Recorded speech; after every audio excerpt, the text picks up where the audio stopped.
Atos capítulo 2, versículo 22 a 24, depois o versículo 33. Varões israelitas, atendei a essas palavras: Jesus, o Nazareno, varão aprovado por Deus, diante de vós com milagres, prodígios e sinais, os quais o próprio Deus realizou por intermédio dele entre vós, como vós mesmos sabeis, sendo este entregue pelo determinado plano e conhecimento de Deus, vocês o mataram, crucificando por mãos iníquas, ao qual, porém, Deus ressuscitou, rompendo os grilhões da morte, porquanto não era possível fosse ele retido por ela. Versículo 33. Exaltado, pois, à destra de Deus, tendo recebido do Pai a promessa do Espírito Santo, derramou isto que vocês estão vendo e estão ouvindo. Te agradecemos nessa noite, porque podemos estar na tua presença, reunidos em teu nome. Agora pedimos que o Senhor nos discipule juntos. Explique a tua palavra nesse caminho do discipulado, nos ensina a sermos igreja do Senhor nessa cidade. E nós oramos em nome de Jesus. Amém. Então, aqui a gente vai dar continuidade, né, a essa série sobre o discipulado.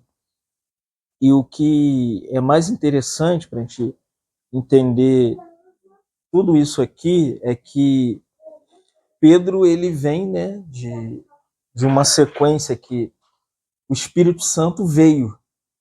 Então nós vimos que a vinda do Espírito Santo, ela possibilitou um ambiente, ela criou um ambiente, ela criou um lugar para que as coisas que o Espírito Santo quisesse falar, aqueles que ele iria salvar, vai começar a acontecer a partir dali.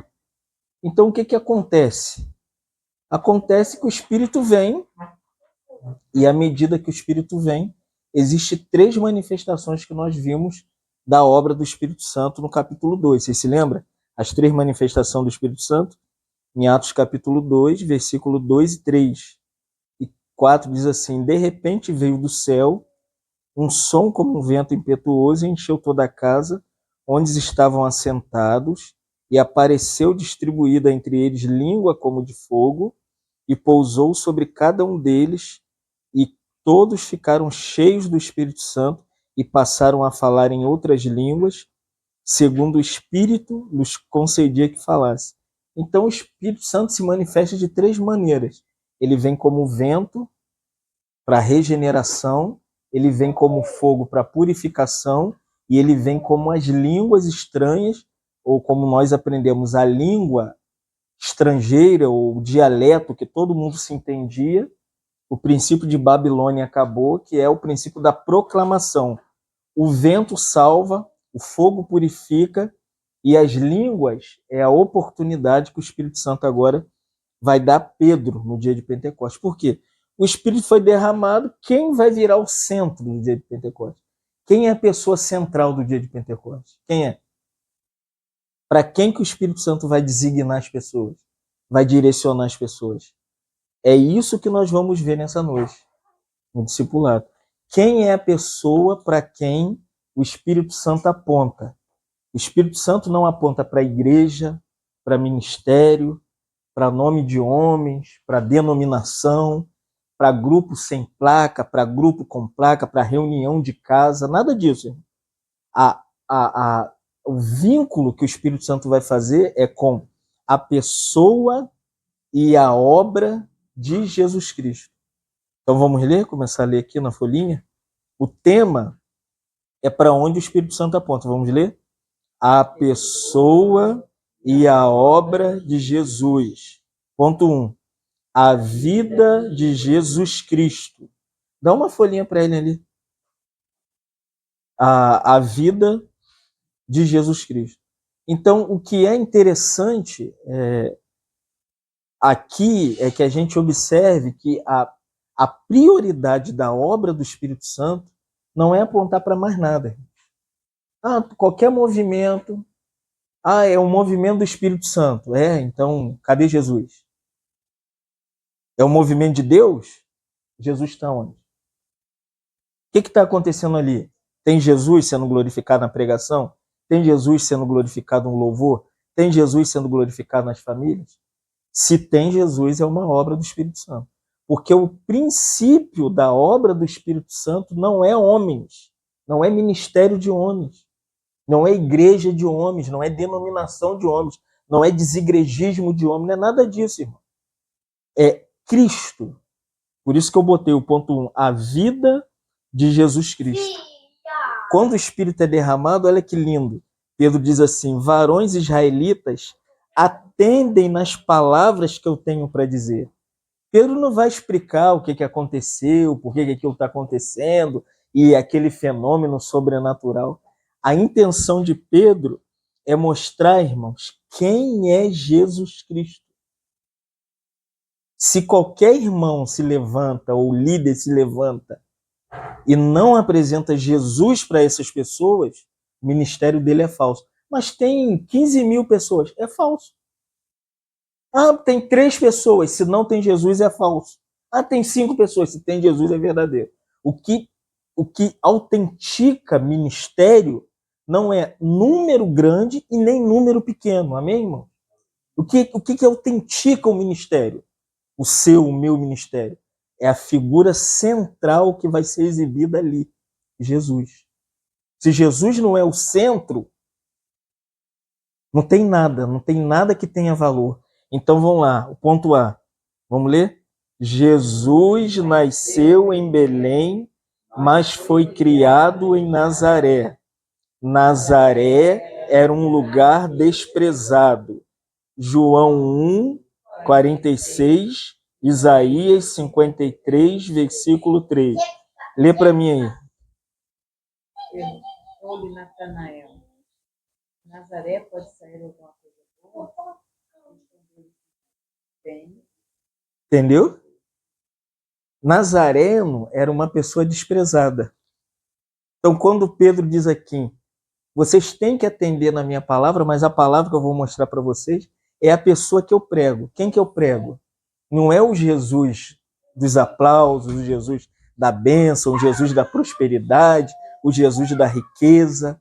É o Jesus Nazareno. Discípulo de Jesus. A primeira coisa que a gente precisa aprender como discípulo, discipulado. Estou sendo discipulado por Jesus, sou discípulo de Jesus na igreja local de Itaboraí. Quem nós somos? Nós somos seguidores do Nazareno. Nós não seguimos o Fábio Falcão, o Derek, nós não seguimos Paulo, nós não seguimos fulano, cicrano. Não, nós seguimos o Nazareno. Quando Filipe ouviu que o Messias chegou, a primeira coisa que ele foi fazer foi levar essa pessoa para as pessoas. E quando ele leva, a primeira pessoa que ele encontra é Natanael. E fala: você sabia que o Messias veio? Que ele já está entre nós? Então, quando Natanael descobre que Jesus ele é de Nazaré, ele falou assim: como que pode vir alguma coisa daquela cidade esquecida, desprezada, abandonada, que ninguém liga? Ninguém. Irmão, Nazaré, vamos fazer hoje um paralelo. Nazaré é o Salgueiro de São Gonçalo. Não tinha meios sociais, não tinha água, não tinha comida, não tinha bebida, não tinha prosperidade local. Nazaré vamos dizer assim, um lugar desprezado. Ninguém passava por Nazaré. Então, perceba-se que seguir Jesus, a nossa identidade verdadeira não é que a gente é pessoas famosas, conhecidas. Nós somos discípulos do Nazareno. O que autentica a igreja que pertencemos é que nós somos nazarenos. Por isso que as pessoas, de fato, não vão entender nosso chamado, nosso ministério. Tudo que você queria de evidências externas não estava em Nazaré. Estava em Belém e em Jerusalém. Jerusalém tinha um templo de Salomão, tinha as ofertas, tinha um sacrifício, tinha a guarda do sábado, tinha todas as cerimônias exteriores para religiosidade. mas era em Nazaré que Jesus estava sendo criado. Distante do templo, distante da lei, distante do sábado, distante de tudo, irmão. O que acontecia em Nazaré? Desprezo, abandono. Ninguém seguia com o Nazareno. Por isso que eu botei aqui, ó, é interessante, né? Isaías 53:3, que diz que... vamos lá, Isaías 53, versículo 3, que é um texto que aponta para a messianidade de Jesus Cristo. Versículo 3 diz assim: era desprezado. Olha, essa é a figura do Nazareno. Quem é o Nazareno? É o desprezado, ó, o mais rejeitado entre os homens. Então, aqui você tem duas qualificações da pessoa de Cristo. Primeiro, desprezo. Segundo, rejeição. Então, irmão, eu vou ficar só nessa aqui. Duas coisas classificavam a pessoa do nosso Senhor. A sua vida humana. Ele era desprezado e rejeitado pelas pessoas. Então, não fique triste se a sua família, seus parentes, seus amigos... mas são da igreja, mas nem todo mundo que é da igreja segue o Nazareno, amém, irmão? Seguir o Nazareno é uma coisa, ser da igreja local é outra, amém? Então, Filipe convidou Natanael a vem e vê. O que as pessoas precisam entender? Que o nosso chamado não é para mostrar Jesus. Você quer entender quem é Jesus? Vem ver. A gente não está na nossa alçada mostrar quem é Jesus, porque se você mostra quem é Jesus, as pessoas não vão entender. Elas têm que se relacionar com ele. Elas têm que se aproximar dele, elas têm que viver com ele, elas têm que andar com ele. Por isso que essa palavra aqui, vem ver, é assustadora. Aqui em João 1,46, vem, Natanael, e vê quem é ele. Isso é relacionamento, irmãos. Seguir Jesus é uma proposta que traz a indicação de conhecê-lo. Discípulo é quem viu, entendeu e andou com ele. Não é quem decidiu ser parte da igreja. A igreja está cheia de gente, irmão. Cheia de gente que não viu, está aqui claro, e nem ouviu o Senhor. Então, fica muito claro que a primeira evidência que aqui em Atos 2:22, Pedro mostra que Jesus é nazareno. Mas o que distinguia Jesus de qualquer outra pessoa em Nazaré? A vida que ele vivia. Olha como Pedro vai dizer, em Atos 2:22, ele diz assim, varão aprovado. O que é aprovação? O pai tinha que mostrar que Jesus não era como... Você sabia que Jesus tinha vários em Jerusalém? Em Belém, em Nazaré? Jesus era um nome comum igual Fábio. Não tem quantos Fábios tem aqui? Deve ter milhares de Fábio. Então, Jesus era um nome comum. Tá bom, não. O Jesus lá de José, de Maria, a gente entende, mas tem um Jesus também lá de fulano, tem um Jesus de ciclano. Mas aqui Pedro diz que a vida de Jesus era uma manifestação de assim, varão aprovado por Deus diante do que vocês viram. Como que Deus aprovou e distinguiu Jesus dos outros Jesuses? Como você pode distinguir hoje Jesus dos outros Jesuses? Como? Como, Paulo, você pode distinguir o seu Cristo daqueles outros Cristos? Não é uma pergunta para a gente parar, meditar, porque tem muito Jesus, irmão. Quantos Jesus tem em Itaboraí? Você tem noção, a primeira noite de festa dessa cidade tinha um Jesus estranho, com uma música estranha, com uma palavra estranha, com um pregador estranho. Mas tudo era Jesus. Mas aqui, volta para a folhinha no ponto B. Nós vamos aprender quem é esse Jesus, que era primeiro de Nazaré e segundo ele era aprovado pelo Pai. Como? Vamos ler? B. Jesus foi aprovado por Deus em seu ministério terreno, olha agora, com prodígios e 3 coisas autenticavam que Jesus tinha a aprovação do Pai. Qual era? Primeiro, milagre. Segundo, prodígios. Terceiro, sinais. Primeira vez que Jesus operou milagre, prodígios e sinais foi aonde? João, capítulo 2, versículo 1 a 11, que não botei aqui porque é muito grande. Quando Jesus, depois que ele inicia seu ministério terreno, a primeira coisa que ele faz é transformar a água em vinho. Ninguém, irmão. Ninguém até então tinha transformado água em vinho. Ninguém. Milagre não se explica, milagre vive-se o milagre. E Jesus mostrou por que ele era aprovado por Deus. Acabou o vinho e Maria chega para ele e fala, você tem que fazer alguma coisa. Jesus falou, eu não tenho nada contigo, a minha hora ainda não é chegada, mas eu vou mostrar que eu sou aprovado pelo Pai diante dos homens. Atos 2, 22. Pedro diz, varão aqui tem um sentido daquele homem com autoridade, com masculinidade plena. Esse é um homem pleno. Até Jesus vir, não tinha um varão. Todos os homens eram, me perdoe, mariquinhas. Tudo mariquinha. Tudo marica. Mas quando Jesus vem, ele traz aquilo que o homem tem que ser e coloca o homem numa forma plena. Era um homem obediente, era um homem lúcido, era um homem que ia adiante, era um homem que perseverava, era um homem que exercitava a fé, era um homem que era filho de mãe, era um homem que obedecia o pai, era um homem que era submisso em tudo aos seus pais. Até então ninguém ouvia falar de varão, a mesma coisa hoje. É um bando de mariquinha na igreja, mariquinha na sociedade, parece que é homem, mas não é homem, nasceu homem, daqui a pouco diz que é mulher, daqui a pouco a mulher diz que é homem. Então, hoje você não tem ninguém com uma identidade varonil. A gente até canta, né? O hino nacional fala de varonil, mas ninguém é varão nesse país.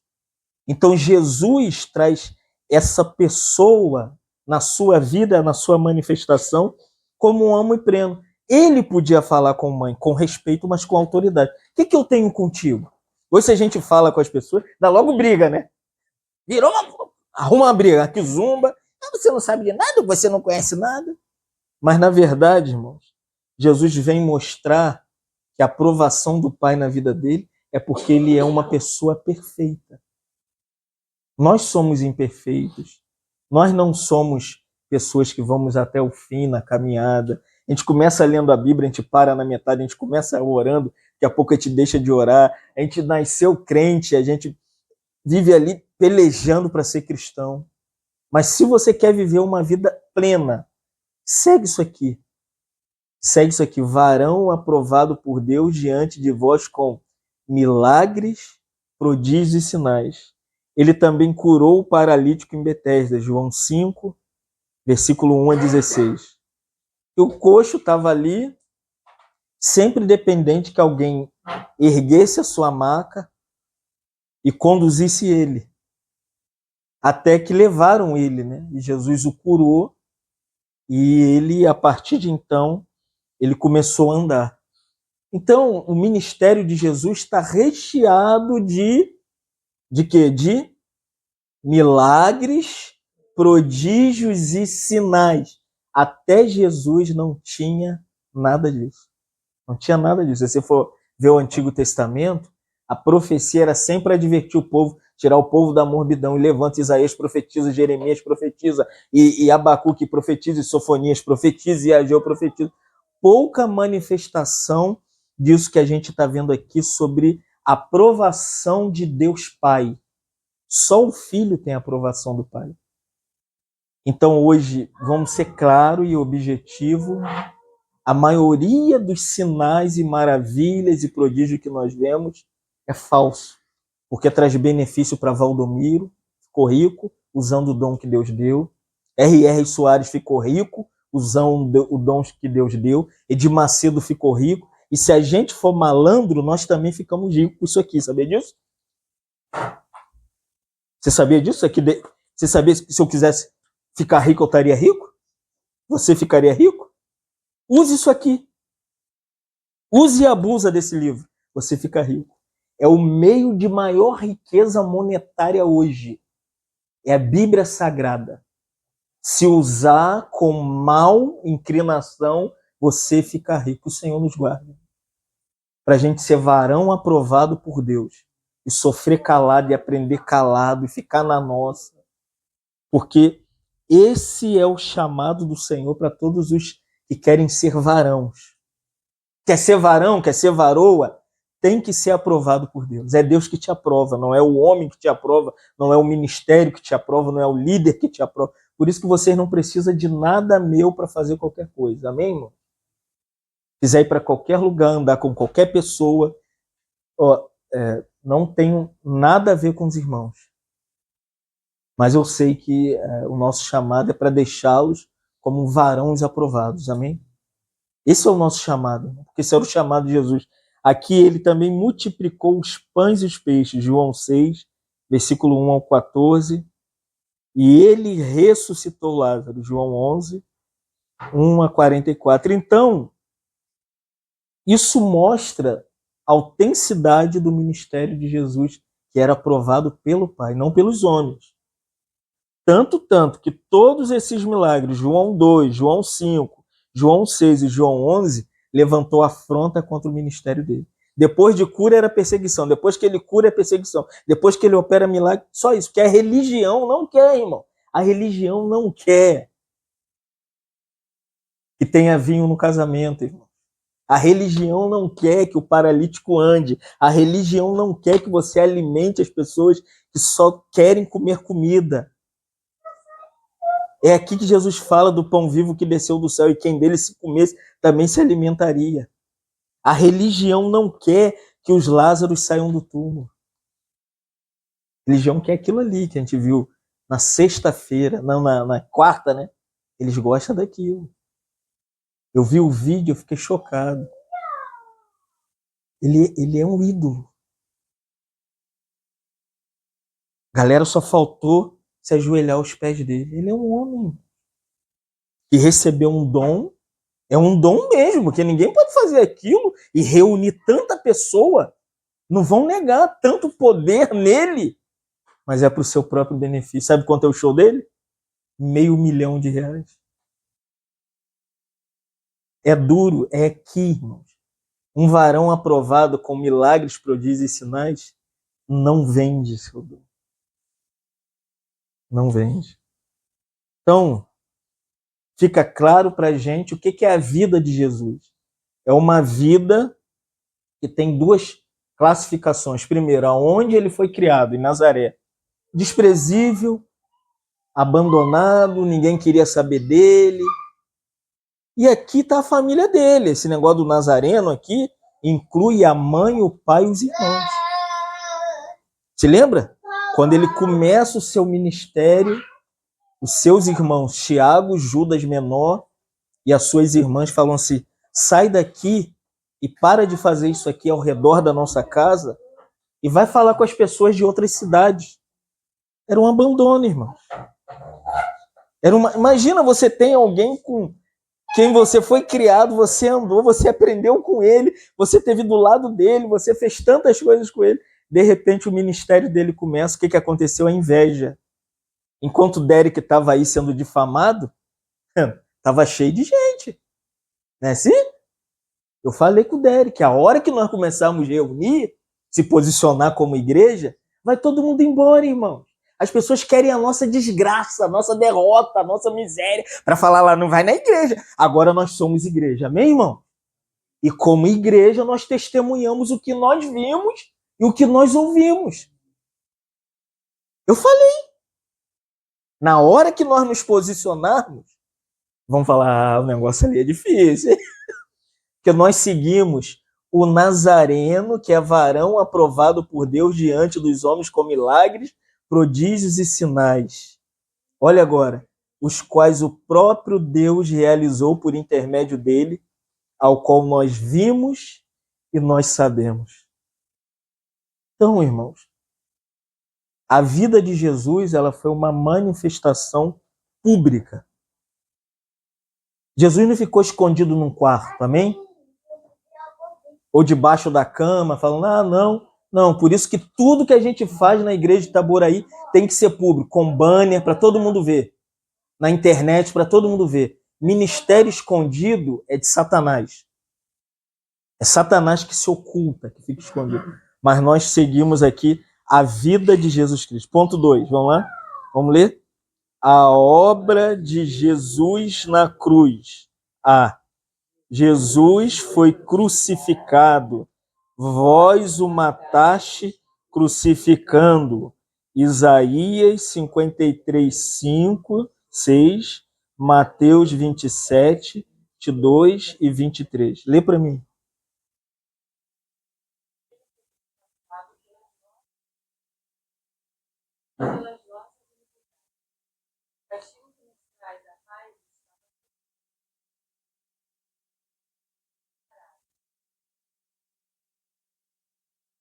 Agora lê Mateus 27, 22 e 23.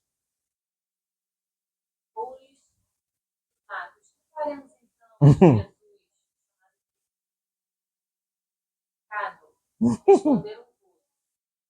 Não fez ele, porém, clamavam mais, seja crucificado. Então, Atos 2, 23, é surpreendente que depois que ele fala no versículo 22 sobre a vida de Jesus ser de Nazareno, aprovado por Deus, milagre, prodígios, sinais, ele vai falar sobre o ato da crucificação. E o que é surpreendente nesse versículo 23 de Atos 2, que Pedro está pregando, e Pedro vai dizer assim, Deus entregou por um plano, desígnio no grego é plano. Só que Pedro não só fala de plano, ele fala também da presciência de Deus Pai. Quem que levou Jesus para ser crucificado? Foi Pilatos, os judeus. Foi quem que levou Jesus para a cruz? Fala para mim. Quem que colocou Jesus na cruz do Calvário? Os judeus. Quem? Foi o pai dele. Atos 2, 23. Sendo ele entregue pelo plano do Pai. O Pai. Isso aqui é tão chocante que o Pai, na eternidade, ele planejou a cruz. Você entendeu? Então, quando você vê a cruz de Jesus lá, a pessoa de Jesus entregue na cruz para te salvar, foi Deus o Pai que planejou a crucificação do Filho. Só que aqui, Pedro diz, pelo conhecimento de Deus Pai, Deus viu a crucificação do Filho. Só que aqui paira duas coisas, olha que coisa linda. A parte A do versículo 23, você vê plano e conhecimento do Pai. A parte B, Pedro diz assim, vocês mataram Jesus e crucificaram Jesus porque a mão de vocês eram malignas. A pergunta é, foi o Pai ou foram os homens, gente? O Pai. O Pai e os homens. Aqui tem duas coisas que os estudiosos da Bíblia chamam. A soberania do Pai. O Pai entrega o Filho e os homens matam o Filho. A responsabilidade humana. Por isso que Pilatos, no texto que nós viemos aqui, Mateus 27, 22 e 23, Pilatos diz assim, o que Jesus fez para vocês levarem ele para a cruz? Ele não fez mal a ninguém. Você imagina Pilatos, irmão. Pilatos lavou a mão e falou, ele é justo. E quem crucificou Jesus foi a igreja. É difícil falar isso. Quem é que grita aqui? Respondeu-lhe Pilatos. Né? Perguntou Pilatos. Ele não tem nada para ser crucificado. Porém, os judeus disseram, leve ele para a cruz. Quem eram os judeus, irmãos? Quem? A igreja. Era lá que eles liam a Bíblia. Era lá que eles faziam as cerimônias religiosas. Quem que nos atacam em Itaboraí? Não é o mundo nos ama. Vai para academia, você vai ser amado pelas pessoas na academia. Vai para o shopping, comece a se relacionar com amigos de trabalho. Começa a andar com o cristão. E fala o que você viu e ouviu, que Jesus é o Nazareno, que ele opera milagres, sinais, que ele é aprovado por Deus. Acabou. Quem nos odeia não é o mundo. Sabe quem me odeia? É os crentes. Tudo que os crentes queriam é que eu não. O irmão falou: para que botar tanto banner? Eu sei o que ele está falando. Eu sei quem está atrás ali dele. Eles odeiam banners. Eles odeiam mensagem. Tudo que Satanás quer é que nós não tivéssemos isso aqui. Não era mais alegre com vocês? Não era? Não estava atrás de vocês? Não estava? Não estava?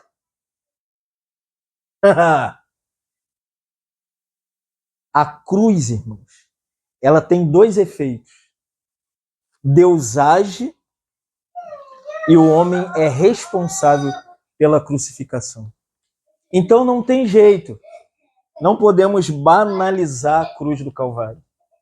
E eu vou ser bem claro para os irmãos. A cruz de Jesus não é só dele. Aqui a gente pode aplicar, não está no texto do discipulado, mas eu colocaria aqui que Deus nos dá cruzes. Por isso que quando ele mostra para Pedro a igreja, ele fala, né, sobre a sua revelação, sobre a sua pessoa. Eu vou edificar a minha igreja e as portas do inferno não prevalecerão sobre a igreja, contra a igreja. Ele fala assim para Pedro: eu vou te dar as chaves do reino dos céus. Mas ele também mostra o caminho da cruz. Que a cruz que ele foi era dele. O Calvário é dele, mas a crucificação também é nossa. Mateus 16, 24. Aquele que quer vir após mim, a si mesmo se negue. É esse texto aqui. Tome a sua cruz e siga-me. Também vão querer te matar e também te crucificar. Só que é psicológico, te abandona, te deixa de lado, não te procura, não manda mensagem no zap para você, tá lá no grupo, finge que não tá, não bota um joinha, ele tá lá para te investigar. Quando você bebia cachaça e fumava maconha e ficava nas trampolias, todo mundo era seu amigo. Você tem que ir para a igreja. Você não tem igreja. E agora você tem, por que não vem para cá? Porque a cruz é nossa. Quer viver tranquilo? Aqui é o que eu tenho aprendido. Não quero multidão aqui na nossa casa, nem na sua casa, nem na casa da sua mãe. Que a gente quer discípulos da cruz. É aquele que quer vir após mim, a si mesmo se negue, tome a sua cruz e siga-me. A cruz não é só de Cristo, é nossa também. Então aqui, a obra de Cristo na cruz é a cruz da salvação. Mas a cruz, depois que me salva, ela precisa ser a cruz do meu dia a dia. Tem a cruz na minha casa, com a minha mulher, tem a cruz com meus filhos, tem a cruz com a minha mãe, tem a cruz com meu tio, tem a cruz com meus primos, tem a cruz com o vizinho, tem a cruz com as pessoas na rua. As cruzes vão se evidenciar a cada momento. Por isso que Lucas acrescenta na mensagem dele sobre a crucificação do meu eu, ele diz assim: tome a sua cruz dia após dia. Cruz é todo dia. Todo dia tem que ter cruz pra gente. Evangelho sem cruz não é o evangelho do Nazareno aprovado por Deus. Então fica claro pra gente aqui que duas coisas evidenciam a obra de Jesus na cruz. A cruz que ele morre, o Pai o entrega. Só que a cruz que o Pai o entregou tinha as mãos iníquas. Olha o que o texto diz. Vocês o crucificaram por mãos iníquas. O que é iniquidade? Malignidade no grego. Não foi a mão do pai. Não podia, irmão. O pai era muito singelo. O pai não podia contemplar a dor, malignidade, miséria. O pai é tão puro que é impossível contemplar o pai sem o filho. Então aqui o pai teve que... Isso aqui é chocante, né? Que o pai tem que manipular mão de homens. E hoje é a mesma coisa. A maioria dos nossos sofrimentos é Deus manipulando a sua mulher. E Deus não quer que você fique exaltado. É Deus manipulando pessoas no seu trabalho, sua mãe, seus parentes. Pensa que Deus está escondido atrás da história, deixando a gente.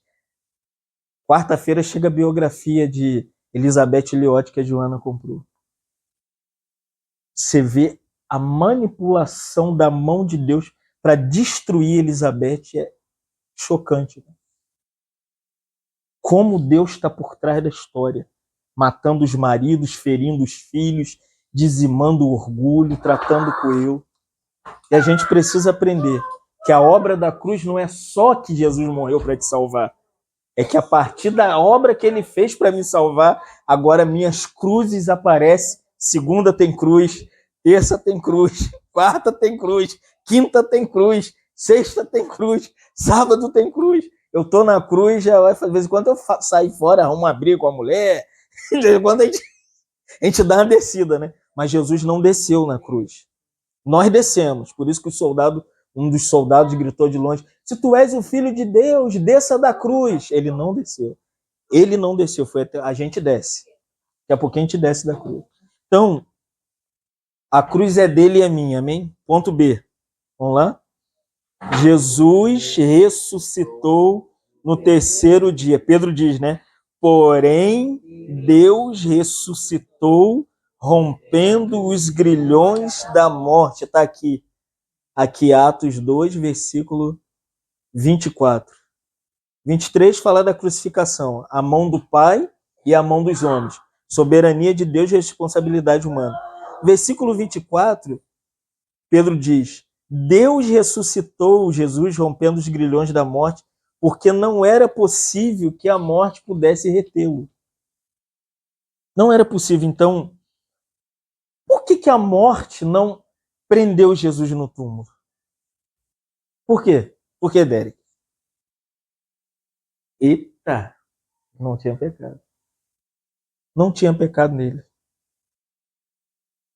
Então tinha uma coisa em Jesus que não é uma evidência notória em nós. Por que a gente morre e não sai do túmulo? Até a ressurreição final.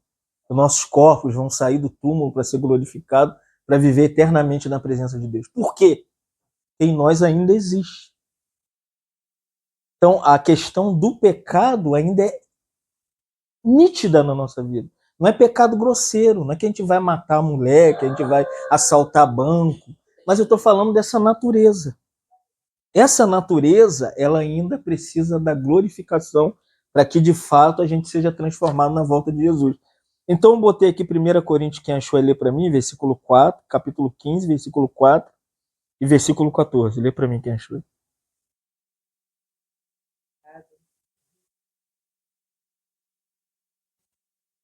Amém.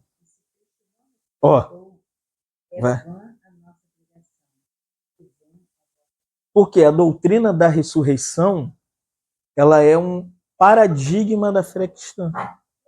Uma fé que não está baseada nessa verdade que Deus ressuscitou Jesus, rompendo os grilhões da morte, nos mantém de pé, para suportar as cruzes de segunda a segunda. Por que eu tenho que suportar as cruzes? Porque tem uma esperança eterna que é da ressurreição. Sem esperança da vida futura ressurreta que já começou, amém, irmão? A gente tem que entender que o paralelo da ressurreição para Jesus é um. Para mim é outro. Para mim, para Jesus, ele ressuscita, ascende e se assenta no trono. E para mim, já estou experimentando a ressurreição. Todo dia é um novo dia que você renasce.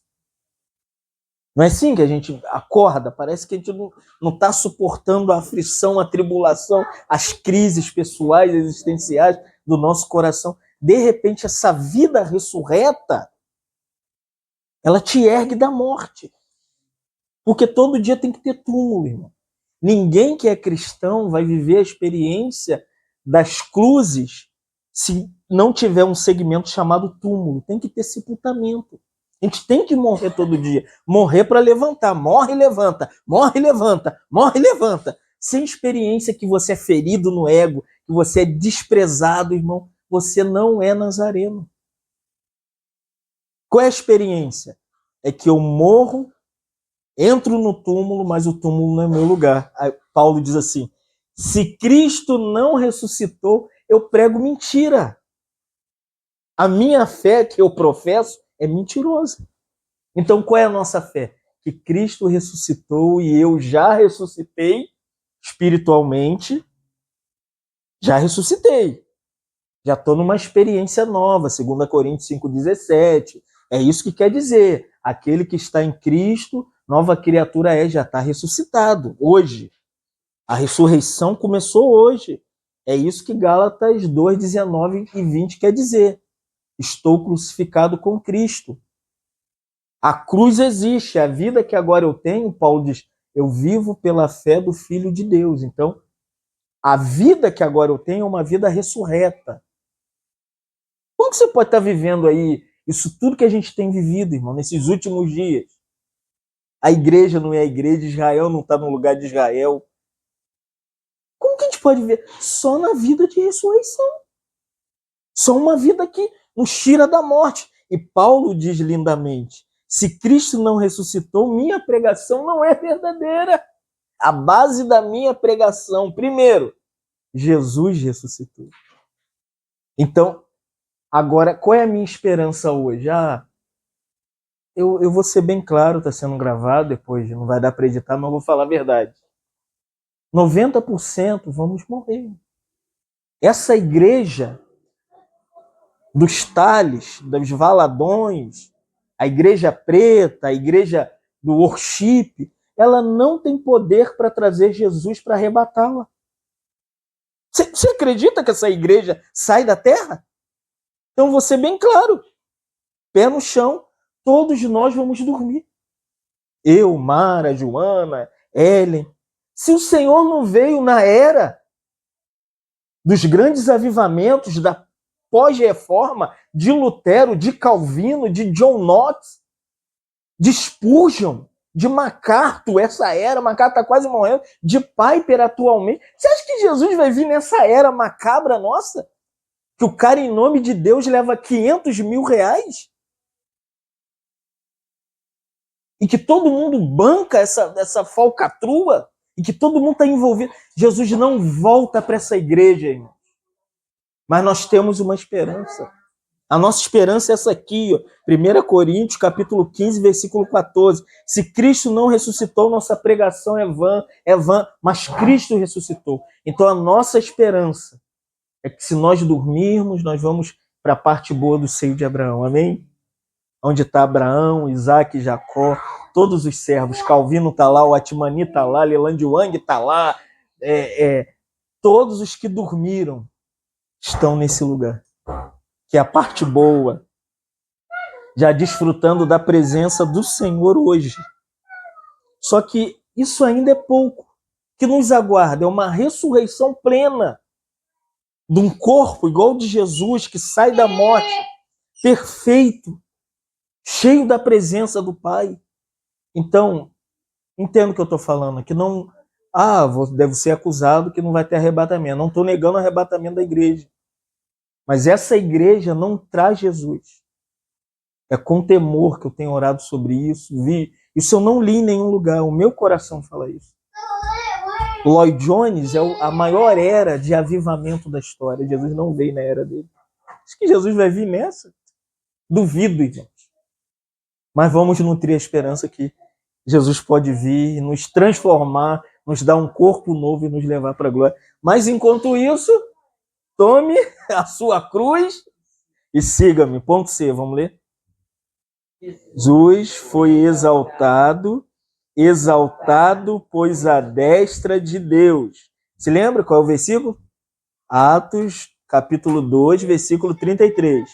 Exaltado, pois à destra de Deus, tendo recebido do Pai a promessa do Espírito Santo, que derramou e vocês têm ouvido e visto. Então, a ressurreição, ela precisa colocar Jesus num outro estágio, que é da exaltação. Nós já falamos sobre a exaltação de Cristo, uma das mensagens, né? Da ascensão e exaltação de Cristo. Mas o que é isso? Olha só, vamos lá. Deus Pai exaltou Jesus, Filipenses 2, 9 a 11. Vamos ler todo mundo junto esse versículo? Pelo que também Deus o exaltou sobremaneira e lhe deu o nome, está acima de todo nome, para que o nome de Jesus se dobre todo joelho nos céus, na terra, debaixo da terra, e toda língua confesse que Jesus Cristo é Senhor, para a glória de Deus Pai. O que é exaltação? Exaltação é o pódio que Jesus recebeu. O que é o pódio? O cara vai, corre a corrida, e ele, com a meta de todo corredor de uma maratona, uma ultramaratona, é que ele vai chegar em primeiro lugar. Jesus, ele assumiu o primeiro lugar. Ele é o primeiro a ressuscitar, que não volta para a morte, ele é ascendido, e quando ele chega lá, o Pai o coroa. Exaltação é justamente isso. Ele é coroado de glória. Os céus, os anjos falam, você voltou, né? Miguel, Gabriel, os serafins, os querubins, todo mundo falam, olha, você saiu daqui. A gente pensou que você não ia voltar. Você sabia disso, irmão? Os anjos falaram, quem entra lá, aquilo lá é uma surdina. Como que a gente sai disso aqui senão pela morte, irmão? Como que a gente larga essa igreja falsa? Esses crentes falsos? Como? Só pela morte. E os anjos ficaram tentando entender, ninguém saía disso aqui. Mas o Pai tirou ele da morte através da obra do Espírito Santo, e ele, quando chega lá, Paulo diz que Deus o exaltou e deu um nome de destaque. Está acima de nome de denominação, acima de nome sem denominação, acima de nome de igreja local, está acima de nome de ministério A, B, C e D. Ele é um nome, olha que coisa interessante. Paulo diz, sobre todo nome, e que todo joelho há de se dobrar. Ó, no céu. Quem está no céu? Fala para mim. Quem está no céu? Não. Na exaltação, os céus se dobraram. Quando ele chegou lá, os querubins se ajoelharam e falaram, tu és o nosso Deus. Os serafins se dobraram. Os anjos benignos, todos os seres angelicais se prostraram. E é isso que Paulo está falando nos céus. E na terra, ainda não. Inclusive a igreja. A igreja ainda não dobrou seus joelhos. A igreja ainda fica de pé, se envolve com política, com falsa religião, orgulho, vaidade. Então, ainda não temos... Estou falando de igreja porque o único que pode se dobrar na terra para Jesus é a igreja que não se dobra. Ela criou um movimento paralelo à igreja com I maiúsculo. Tem uma igreja com I minúsculo dentro dessa igreja, que são os falsos e os verdadeiros. Então, essa igreja, ela ainda precisa se dobrar. Ela ainda não se dobrou todo o joelho ainda. E Paulo continua. E debaixo da terra, onde é debaixo da terra? Inferno. Então, só tem um lugar que já se dobrou, que é os céus. A terra ainda tem pessoas, uns se dobram aqui, daqui a pouco se levanta lá, se dobra, levanta, se dobra, levanta.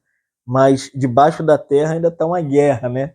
E toda língua confesse que Jesus Cristo é Senhor, para a glória de Deus Pai. Vamos terminar lendo C.H. Spurgeon. Spurgeon, não sabe quem foi Spurgeon?